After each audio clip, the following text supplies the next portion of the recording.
equality and fraternity for the year 2047. With these words, धन्यवाद सभापति महोदय, आपने संविधान की डिबेट पे बोलने का जो अवसर प्रदान किया। आज हमारे देश के लिए एक सबसे सर्वोच्च और सबसे शुद्ध ग्रंथ है संविधान। आज इस सदन में मैं पहुंचा हूं, कहीं न कहीं उस संविधान की मेहरबानी है और मेरे निर्वाचन क्षेत्र की जनता की मेहरबानी है। मैं संविधान को नमन करते हुए, मेरे क्षेत्र की जनता को प्रणाम करते हुए मैं मेरी बात को रखना चाहूँगा। इस संविधान के अंदर प्रावधान किया गया है कि इस देश के अंदर रहने वाला प्रत्येक वर्ग और विशेषकर ध्यान रखा गया है जो इस देश का जो गरीब है तबका है और आदिवासी समुदाय हो, एससी समुदाय हो, उनके उद्धार के लिए प्रावधान किए गए संविधान के अंदर। लेकिन आज बड़े दुख के साथ कहना पड़ रहा है कि 75 वर्ष हो गए, लेकिन संविधान के अंदर जो आदिवासी समुदाय के हित में जो प्रावधान बने हुए हैं, अनुच्छेद 244(1) के अंतर्गत 5वीं अनुसूची, अनुच्छेद 244(2) के अंतर्गत 6ठी अनुसूची के तहत अनुसूचित क्षेत्र, जनजाति क्षेत्र के प्रावधानों को आज तक धरातल पे लागू नहीं किया गया है। ये इससे स्पष्ट होता है कि वर्तमान या पूर्व की सरकारें जो भी रही हो, उन सरकारों को आदिवासी समुदाय के हित में और संविधान के अंदर आदिवासियों के जो प्रावधान है उनके लिए क्या मानसिकता रही है। माननीय सभापति महोदय, हम लोग जब 5वीं अनुसूची और 6ठी अनुसूची के तहत हमारे विशेषाधिकार की बात करते हैं तो कई राष्ट्रीय पार्टियों के कई नेता 5वीं 5 के नाम से गुमराह करते हैं आम जनता को। बड़े दुख की बात है कि 5वीं अनुसूची और 6ठी अनुसूची क्षेत्र में रहने वाली आम जनता को आज तक इनके अधिकारों के बारे में नहीं बताया गया, नहीं पता चला उनको। माननीय सभापति महोदय, आज रिजर्वेशन का निजीकरण किया जा रहा है, ये भी एक संविधान पे कुटाराघात है। जातिगत जनगणना की लंबे समय से मांग चल रही है, जातिगत जनगणना नहीं हो रही है, यह भी एक संविधान पे कहीं न कहीं कुटाराघात है। मणिपुर की जो घटनाएं हुई है उससे भी यह सिद्ध होता है कि संविधान पे कहीं न कहीं कुटाराघात है। माननीय सभापति महोदय, इस अवसर पे मैं भीमराव अम्बेडकर जी, बाबा साहब, जयपाल सिंह मुंडा, नेहरू जी, ऐसे कई महापुरुषों को याद करना चाहूंगा जिन्होंने इस देश को शानदार संविधान दिया है। और इसी अवसर पे आज ही के दिन जो शहीद हुए सैनिक हैं, इनको भी नमन करना चाहूंगा। संविधान के प्रावधान के तहत पैसा एक्ट आया इस देश के अंदर, 1996 में पैसा एक्ट आया, आज 28 साल हो गए, लेकिन आज भी कई राज्यों में पैसा एक्ट के कानून नहीं बने हुए हैं।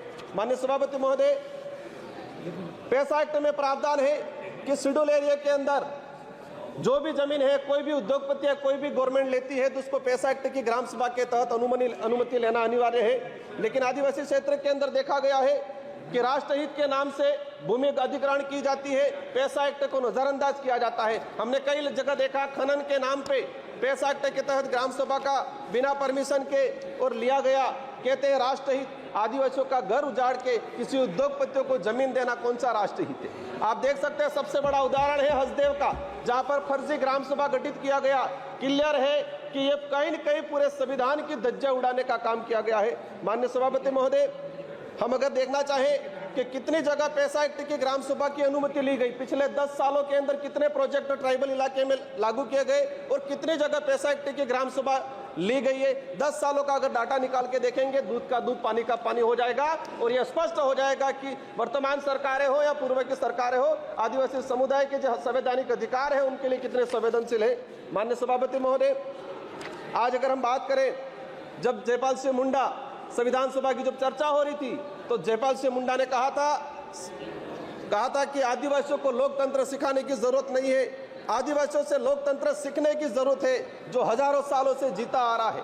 और ये मानना पड़ेगा कि संविधान निर्माताओं ने भी जब देखा गया कि आदिवासी समुदाय की गण व्यवस्था, गमेती पटेल मुखिया की व्यवस्था, उसी को कहीं न कहीं अडोप्ट किया गया है। लेकिन आज लोकतंत्र में जिस तरह से तानाशाही हो रही है, ये कहीं न कहीं आज आम जनता, आम गरीब के लिए दिक्कत है। जल जंगल जमीन, आदिवासी जीवन का आधार है, ये बिरसा मुंडा जी और जयपाल सिंह मुंडा का कहना था। लेकिन आज उसी जल जंगल जमीन को उजाड़ा जा रहा है। माननीय सभापति महोदय, आदिवासी समुदाय को अपना अलग एक पहचान, पूर्वजों के त्याग बलिदान आधार पर आरक्षण का अधिकार मिला है। और देश की आज़ादी में अगर देखा जाए, सबसे अधिक अगर त्याग बलिदान दिया गया है तो आदिवासियों का त्याग बलिदान दिया गया है, लेकिन आज उसको नजरअंदाज किया जाता है। हाल ही राजस्थान की सरकार ने ST/SC की जमीन को गैर आदिवासियों के खरीद पर अनुमति देकर ST/SC के संवैधानिक अधिकारों पर कहीं न कहीं कुटाराघात किया है। माननीय सभापति महोदय, अनुच्छेद 243 ZC के प्रावधानों की धज्जियां उड़ाई जा रही है। आदिवासियों के संवैधानिक अधिकारों को लेकर सुप्रीम कोर्ट के कई जजमेंट आए। Samatha judgment 1997, Vedanta judgment 2013, Ramareddy versus state Andhra Pradesh 1998, Kailash बनाम महाराष्ट्र सरकार 11 जनवरी 2005। लेकिन आज तक इन सुप्रीम कोर्ट हाई कोर्ट के जो जजमेंट है वो आज तक लागू नहीं किए गए हैं। आप अपन निकाल के देखेंगे जितने भी जजमेंट आए ट्राइबल इलाके के हित को लेके आज तक उनको लागू नहीं किया गया है। माननीय सभापति महोदय, हजारों वीरों के बलिदान के बाद Chota Nagpur tenancy act 1908, Santal Pargana tenancy act 1949, Wilson rules 1837, ये जो जितने भी जो एक्ट आए थे हजारों लोगों ने अपना बलिदान दिया था, इसके बाद आए थे। लेकिन देखा गया है आजादी के बाद इन किसी भी एक्ट पे कोई प्रावधान नहीं किया गया है। माननीय सभापति महोदय, मैं लास्ट 30 मिनट में आपकी बात में समझ रहा हूँ, मैं अपनी बात को रखूंगा। हमारे देश की न्याय व्यवस्था की बात करें, जी धन्यवाद। एट्रोसिटी की जो बात करें, देश के अंदर इतनी एट्रोसिटी हो रही है। सभा की कार्यवाही